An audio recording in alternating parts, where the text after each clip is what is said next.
Well, fortunately, I've had that experience with two back-to-back first-round picks. It's been a long time, but I know what an impact it can have on a franchise. When we were able to select Lauren Jackson and Sue Bird, the rest is history.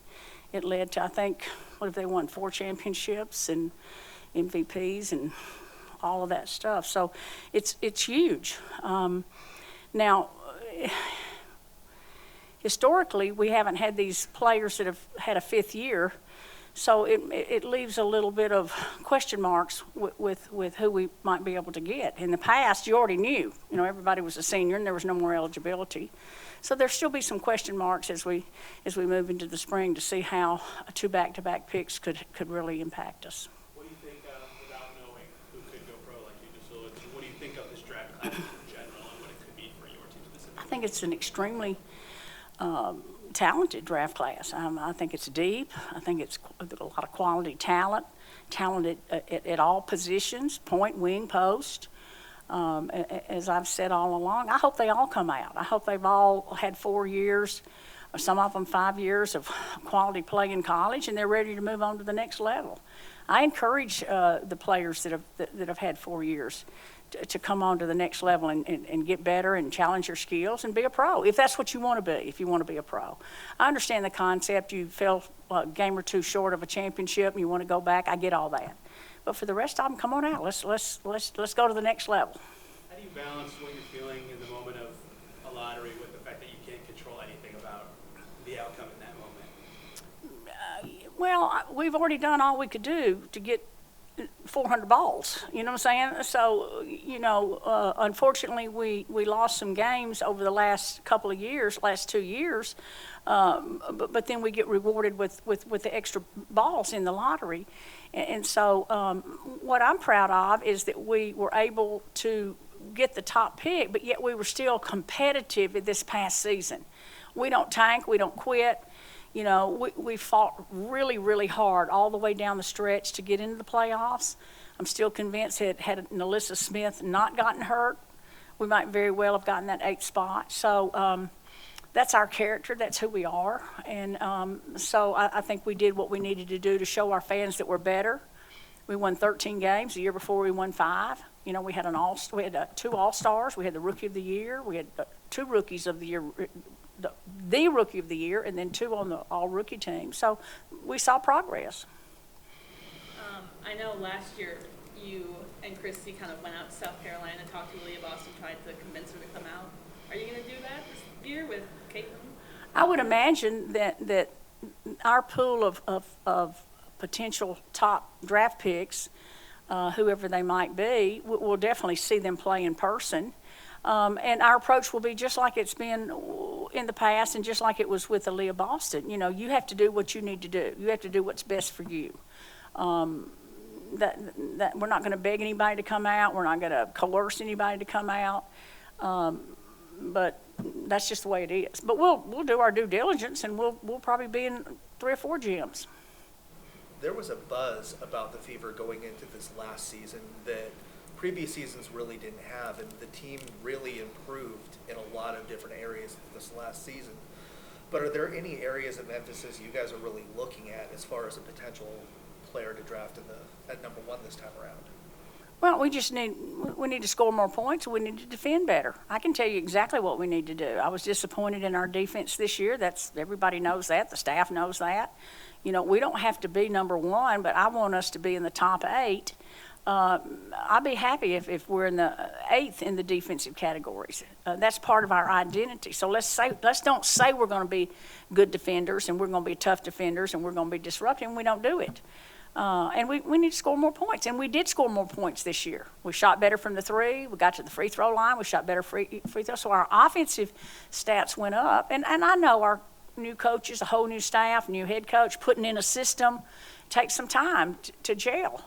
And so this offseason and this training camp, if we can take our defense up like we did our offense, I think we'll be in a good spot. There was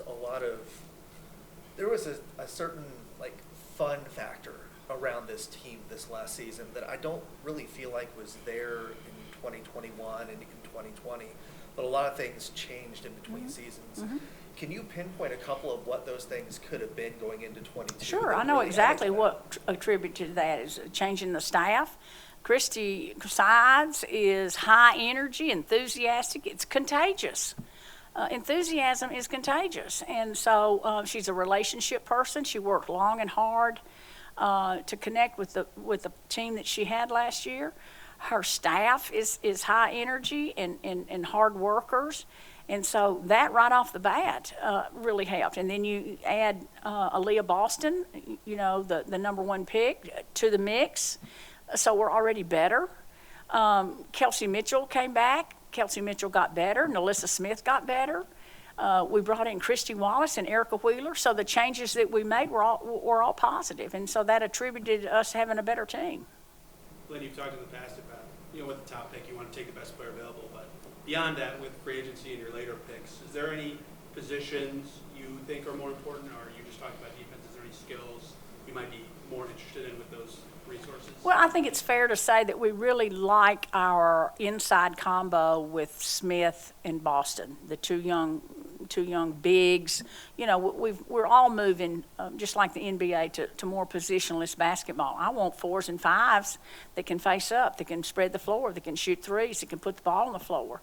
But we really like those two.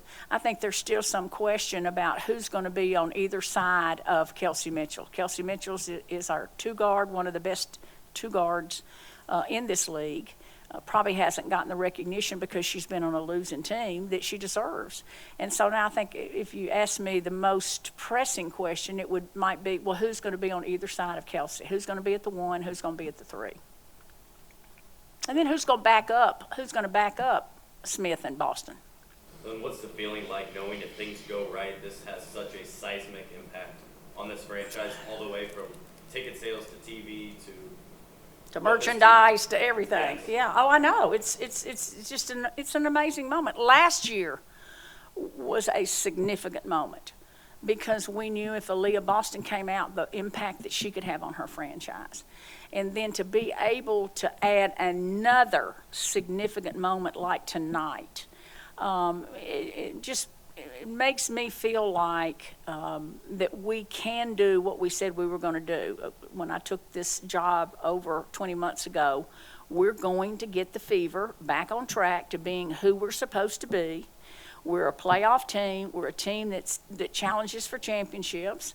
But you have to get high draft picks. You have to get a couple of free agents. You have to get players that want to be here. And you have to have a great coaching staff.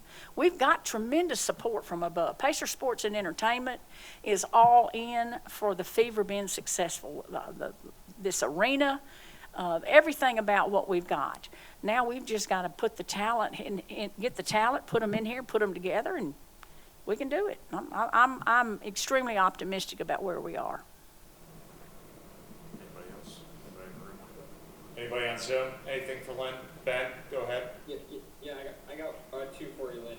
One, we talked about superstitions earlier this week.